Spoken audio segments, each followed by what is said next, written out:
पौराणिक कथा के अनुसार भगवान विष्णु और माता लक्ष्मी के विवाह के समय की बात है। विवाह की तैयारियां बहुत धूमधाम से की जा रही थी। सभी देव देवताओं, गंधर्व ऋषियों और मुनियों को विवाह के लिए निमंत्रण दिए जा रहे थे, लेकिन भगवान गणेश जी को इस विवाह के लिए आमंत्रण नहीं दिया गया। विष्णु जी की बारात के समय सभी देवी देवताओं ने देखा कि भगवान गणपति बारात में कहीं दिखाई नहीं दे रहे हैं। सबने जानना चाहा कि गणपति को विवाह का बुलावा क्यों नहीं दिया गया। वो अपनी मर्जी से विवाह में नहीं आए हैं। देवताओं ने भगवान विष्णु से गणेश जी की अनुपस्थिति का कारण पूछा। भगवान विष्णु ने उत्तर दिया, भगवान शिव को न्योता दिया गया है। गणेश उनके साथ आना चाहें तो आ सकते हैं। साथ ही यह भी कहा कि गणेश बहुत अधिक भोजन करते हैं, ऐसे में किसी और के घर जाकर हम उनको पेट भर भोजन कैसे कराएंगे। उनकी यह बात सुनकर एक देवता ने यह सुझाव दिया, गणपति को बुलावा देते हैं, लेकिन उनको विष्णु लोक की रक्षा में यहीं छोड़कर चले जाएंगे। इससे न बुलाने की चिंता भी खत्म हो जाएगी और उनके खाने की चिंता भी खत्म हो जाएगी। सबको उनका यह उपाय बहुत ही पसंद आया।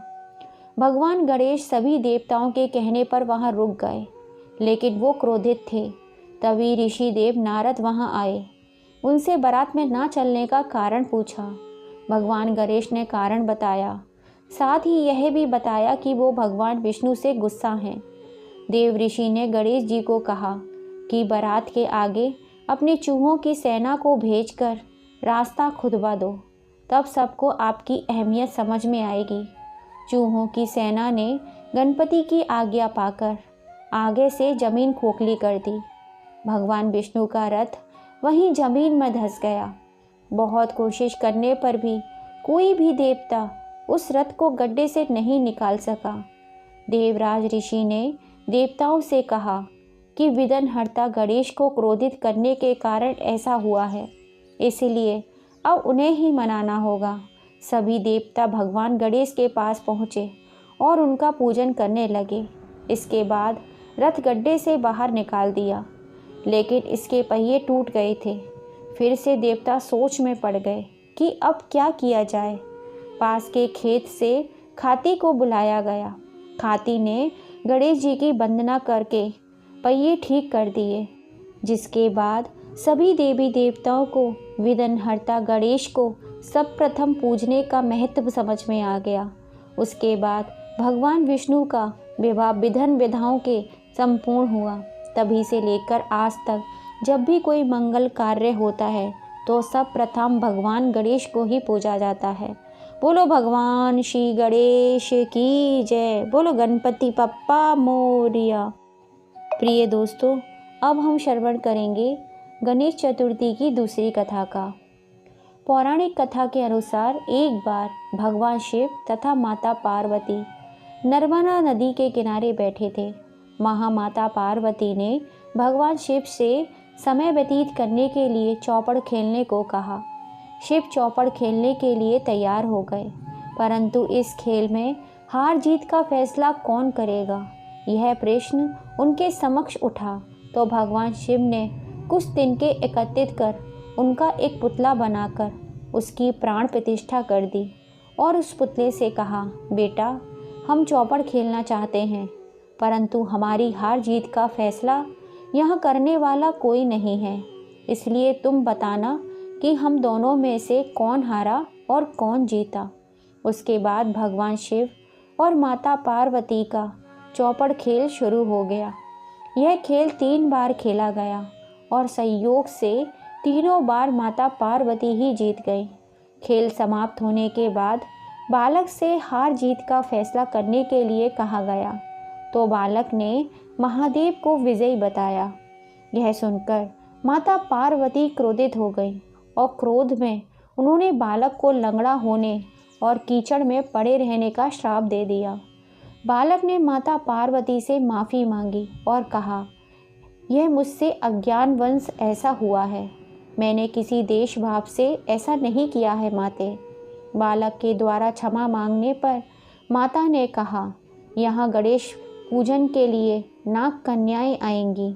उनके कहे अनुसार तुम गणेश व्रत करो, ऐसा करने से तुम मुझे प्राप्त करोगे। यह कहकर माता पार्वती शिव के साथ कैलाश पर्वत चली गई। 1 वर्ष के बाद उस स्थान पर नाग कन्याएं आईं। तब नाग कन्याओं से श्री गणेश के व्रत की विधि मालूम करने पर उस बालक ने 21 दिन लगातार गणेश जी के व्रत किया। उसकी श्रद्धा से गणेश जी प्रसन्न हो गए। उन्होंने बालक को मन वांछित फल मांगने के लिए कहा।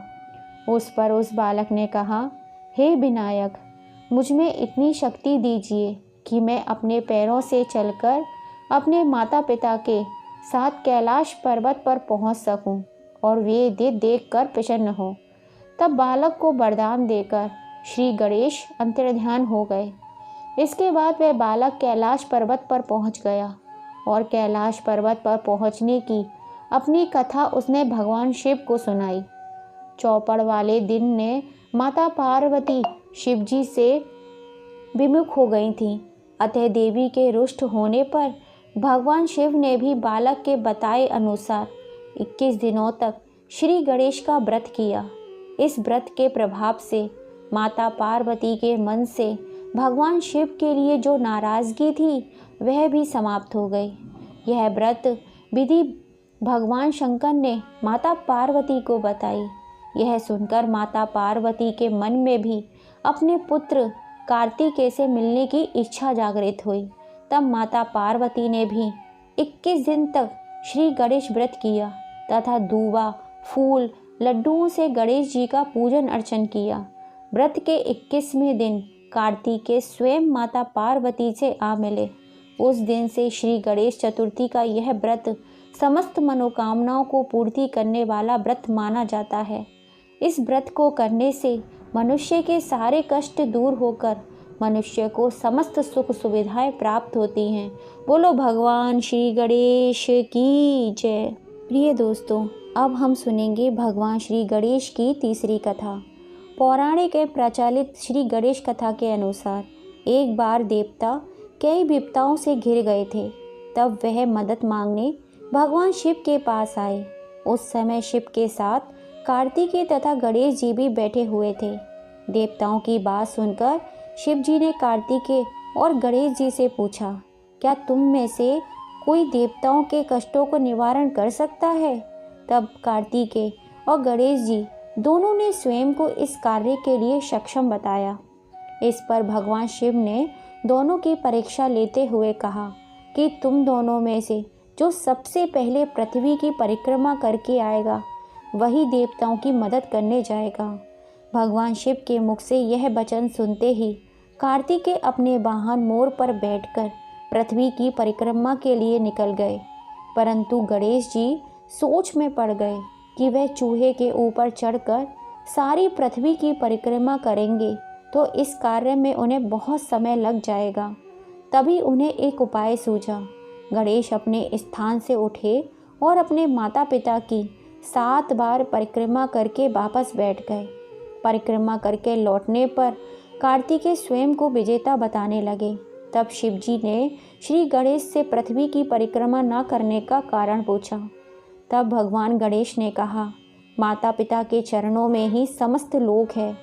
यह सुनकर भगवान शिव ने गणेश जी को देवताओं के संकट दूर करने की आज्ञा दी। इस पर भगवान शिव ने गणेश जी को आशीर्वाद दिया कि चतुर्थी के दिन जो भी तुम्हारा पूजन करेगा और रात्रि में चंद्रमा को अर्घ्य देगा उसके तीनों ताप यानी दैहिक ताप, वैदिक ताप, भौतिक ताप सब दूर होंगे। इस व्रत को करने से व्रतधारी के सभी तरह के दुख दूर होंगे और उसे जीवन के भौतिक सुखों की प्राप्ति होगी। चारों तरफ से मनुष्य की सुख समृद्धि बढ़ेगी और पुत्र पुत्रादि धन ऐश्वर्य की कभी कमी नहीं रहेगी। बोलो भगवान श्री गणेश की जय। प्रिय भक्तों, अब हम सुनेंगे भगवान गणेश की चौथी कथा। एक समय की बात है, राजा हरिश्चंद्र के राज्य में एक कुमार रहता था। वह मिट्टी के बर्तन बनाता था, लेकिन वे कच्चे रह जाते। एक पुजारी की सलाह पर उसने इस समस्या को दूर करने के लिए एक छोटे बालक को मिट्टी के बर्तनों के साथ आवा में डाल दिया। उस दिन संकट चतुर्थी था दिन था। उस बच्चे की माँ अपने बेटे के लिए बड़ी ही परेशान थी। उसने गणेश जी से बेटे की कुशलता की प्रार्थना की।